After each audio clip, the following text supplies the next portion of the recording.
1월 30일 금요일 창세기 21장 1절에서 21절까지인데요. 13절까지만 읽고 나눌 텐데요. 끝나고 나서 다 읽어보시기 바랍니다. 그러면 13절까지 읽고 말씀 나눕니다. 여호와께서 말씀하신 대로 사라를 돌보셨고 여호와께서 말씀하신 대로 사라에게 행하셨으므로 사라가 임신하고 하나님이 말씀하신 시기가 되어 노년의 아브라함에게 아들을 낳으니 아브라함이 그에게 태어난 아들 곧 사라가 자기에게 낳은 아들을 이름하여 이삭이라 하였고 그 아들 이삭이 난 지 8일 만에 그가 하나님이 명령하신 대로 할례를 행하였더라. 아브라함이 그의 아들 이삭이 그에게 태어날 때 100세라 사라가 이르되 하나님이 나를 웃게 하시니 듣는 자가 다 나와 함께 웃으리로다. 또 이르되 사라가 자식들을 젖먹이겠다고 누가 아브라함에게 말하였으리오마는 아브라함의 노경에 내가 아들을 낳았도다 아니라 아이가 자라매 젖을 떼고 이삭이 젖을 떼는 날에 아브라함이 큰 잔치를 베풀었더라. 사라가 본즉 아브라함의 아들 애굽 여인 하갈의 아들이 이삭을 놀리는지라. 그가 아브라함에게 이르되 이 여종과 그 아들을 내쫓으라. 이 종의 아들은 내 아들 이삭과 함께 기업을 얻지 못하리라 하므로 아브라함이 그의 아들로 말미암아 그 일이 매우 근심이 되었더니 아브라함이 하나님이 아브라함에게 이르시되 내 아이나 내 여종으로 말미암아 근심하지 말고 사라가 내게 이른 말을 다 들으라. 이삭에게서 나는 자라야 넷이라 부를 것임이니라. 그러나 여종의 아들도 넷이니 내가 그로 한 민족을 이루게 하리라 하신지라. 아멘. 21장입니다. 드디어 이삭이 태어났습니다. 아브라함이 100세, 사라가 90세 때 태어날 수 없는 때 태어난 거죠. 그런데 1절에 보면 반복되는 표현이 있습니다. 뭐라고 되어 있죠? 여호와께서 말씀하신 대로. 12장에서 하나님께서 아브라함에게 주셨던 그 약속이 우여곡절 끝에 성취되었습니다. 물론 아직 많은 민족이 나오진 않았지만 그 많은 민족의 씨앗이 태어난 거죠. 사라는 이미 생리가 끊겼어요. 그러나 약속대로 이삭이 태어났죠. 사라는 이전에 폐경일 때 하나님의 약속을 듣고 비웃었어요. 근데 이번에는 웃죠. 그러니까 어이없어 웃었던 사라가 이제 기쁘게 웃고 그 아들의 이름을 웃음이란 뜻의 이삭이라고 짓습니다. 약속한 자녀 이삭이 출생을 했고 모두에게 기쁨이 됐는데 오늘 본문의 포커스가 좀 중후반부인데요. 시간이 흘러서 한 사건이 일어납니다. 시점은 이스마엘이 자라고 그리고 이삭이 젖을 뗄 때예요. 젖을 뗐다고 하니까 한 두세 살 정도 되지 않을까 싶고요. 이스마엘과 이삭의 나이 차가 14살이니까 이스마엘은 한 16살에서 17살 정도 됐던 그런 시점인데요. 9절에 보면 이스마엘이 하갈의 아들이죠. 이삭을 놀립니다. 이 놀렸다는 것을 부정적으로 해석하기도 하거든요. 그런데 그냥 귀여워서 장난친 거다라고도 해석을 할 수 있어요. 보통 귀여워도 놀리기도 하잖아요. 근데 분명한 것은 이 모습을 보고 사라가 기분 나빠했다라는 거예요. 그래서 사라가 이스마엘과 하갈을 쫓아내려고 합니다. 자, 그런데 이때 12절에 하나님이 어떻게 하시냐면 아브라함에게 얘야, 아내 사라가 하고 싶어 하는 대로 다 행하라 라고 해요. 그리고 여종의 아들도 내 시인이 그에게도, 즉, 하갈과 이스마엘에게도 한 민족을 주실 것이라고 약속을 합니다. 어찌됐든 사라가 원하는 대로 하갈과 이스마엘이 쫓겨나요. 자, 그런데 아브라함 입장에서 하갈도 자기 부인이잖아요. 그래서 어떻게 하죠? 내보내는데 많은 것을 줍니다. 하갈에게 떡과 물 한 가죽 부대를 메워줍니다. 첩이지만 마음이 좋지 않았겠죠.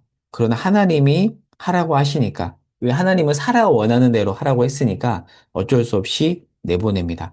그래서 14절에 보면 하갈과 이스마엘이 광야로 가는데요. 여러분, 광야는 물이 없어요. 그래서 3일 이상을 버틸 수 없는 곳입니다. 그러니까 누군가를 광야로 내보낸다는 것은 굶어 죽이겠다라는 거예요. 광야가 그런 곳입니다. 그래서 걱정이 되니까 아브라함은 물 한 가죽 부대와 먹을 것을 챙겨주는데 얼마 지나지 않아서 하갈과 이스마엘이 광야에서 물이 떨어졌습니다. 그래서 이제 곧 죽을 거라고 생각을 하고 하나님 앞에 기도하는데 하나님이 하갈의 기도를 들어주십니다. 여러분 여기서 하나 생각해 볼 수 있는 게 있는데요. 이스라엘 백성이 광야에서 몇 년을 버티죠? 40년을 버티는데 어떻게 버텼죠? 광야가 스스로 주는 건 없고요. 하나님께서 만나와 메추라기를 공급해 주시고 반석에서 물을 나게 하시니까 버틴 거예요. 그리고 광야는 누군가의 도움이 없으면 버틸 수 없는 곳인데 그 광야에서 지금 하나님께서 하갈의 기도를 들어주십니다. 17절을 볼까요? 어린아이의 울음소리, 즉 이스마엘의 울음소리를 들으셨다라고 하고요. 큰 민족을 약속하시죠. 그리고 이스마엘을 통해서 약속한 대로 자손이 형성되는데 그들이 바로 오늘날 이집트 이쪽 사람들의 조상이 되죠. 그렇게 해서 한 민족이 태어납니다. 그런데 이제 그 민족은 우리가 알듯이 지금도 그렇지만 이스라엘과 대적을 하잖아요. 사실 우리 안에 이 본문 커대도 제가 표현했지만 그 이스마엘의 후손을 향한 편협한 생각이 있어요. 특별히 기독교인들 안에 그런 생각이 있어서 아랍이나 중동에 안 좋은 일이 생기면 마음 아파하지 않습니다. 그들이 잘못되기를 바라는 마음이 은연중에 있는데 그런데 오늘 본문에 보면 하나님이 그 아랍 사람의 조상인 하갈도 내 자손이라고 말씀을 하세요. 여러분, 에베소서 2장 11절에서 18절을 보겠습니다. 이렇게 돼 있어요. 제가 읽어볼게요.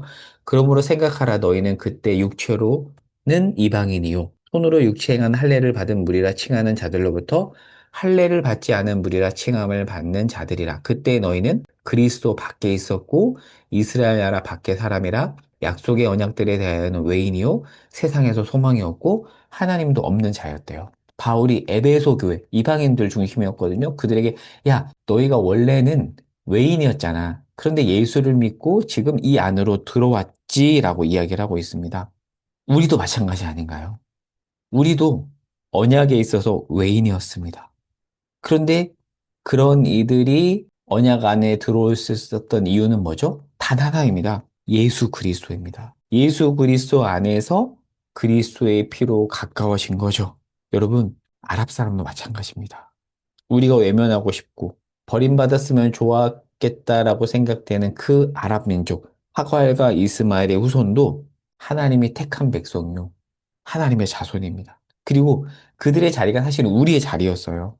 그들은 그리스도 밖에 있던 모든 자의 상징이며 광야에서 버림받은 자들의 상징입니다. 그런데 그들에게 누가 찾아오죠? 조건과 상관없이 예수가 찾아와서 그 예수로 말미암아 그런 조건에 있었던 자들이 예수를 조건으로 해서 예수 안으로 들어오죠. 여러분, 이사야서에 보면 이런 말씀이 있어요. 애굽의 성소가 세워진다라는 예언이 있습니다. 그 예언이 사도행전 2장의 오순절 다락방 사건에서 성취가 되죠. 오순절 다락방에서 하나님을 예배하던 무리들 중에서 애굽 사람이 있거든요. 애굽 하갈의 후손입니다. 이스마엘의 후손이에요. 그들이 예수 안에 들어옵니다. 조건은 하나예요. 예수입니다. 오늘 말씀을 정리하고 적용해 볼게요. 여러분, 지금도 많은 선교사님들이 이 마음을 가지고 무슬림 지역에서 사역을 하고 있어요. 근데 그들을 낯선 존재, 미워해야 될 세상으로 바라보지 않고 예수로 인해 회복될 존재로 바라보면서 그곳에 선교하고 있습니다. 사실 가장 힘든 사역지 중에 하나이거든요. 이집트, 중동, 아프가니스탄 이런 나라 정말 어렵습니다. 근데 거기에 이런 마음을 가지고 선교사님들이 서 있어요. 거기에 있다고 무슨 뭐 부귀영화가 있겠다고 거기 있겠습니까? 그 마음을 가지고 그냥 그 자리에 있는 겁니다. 우리는 거기에 가지 않지만 우리가 속해 있는 한국이라는 이 자리에서 우리가 있는 공동체 안에서 이런 마음을 가지고 살아야 하지 않을까요? 우리가 은혜로 이 자리에 있다는 것을 기억해야 됩니다. 조건이 있어서 이 자리에 있는 것이 아닙니다. 내 옆에 있는 사람도 마찬가지고요. 내가 적으로 규정하고 있는 사람도 마찬가지고, 내가 마음속에 앙심을 품고 있는 사람도 마찬가지입니다. 사랑하는 여러분, 우리가 이스마엘의 자리에 있다가 구원받았음을 기억합시다. 잊지 맙시다. 그리고 우리가 먼저 이 자리에 있는 것은 복의 통로로 살라고 하신 것임을 잊지 않아야겠습니다. 우리를 통해서 하나님은 이스마엘에게 하나님의 은혜가 전해지기를 원합니다. 오늘 본문에 보면 하나님이 이스마엘에게 적극적으로 찾아가시죠. 그리고 이사야서와 사도행전을 묶어보면 멸망의 대상으로 여겨졌던 그 애굽인을 예배하는 자리에 세우시는 분이 하나님이신데 그 하나님의 마음이 우리에게 가득할 수 있기를 바랍니다. 기도하겠습니다. 주님, 우리의 마음을 내려놓고 주님의 마음을 품게 하옵소서. 애굽인을 사랑하는 이스마엘을 사랑하고 그들이 광야에서 죽는 것을 싫어하시는 그 주님의 마음이 우리 안에 있게 하옵소서. 그 마음을 부어주옵소서. 예수님의 이름으로 기도합니다. 아멘.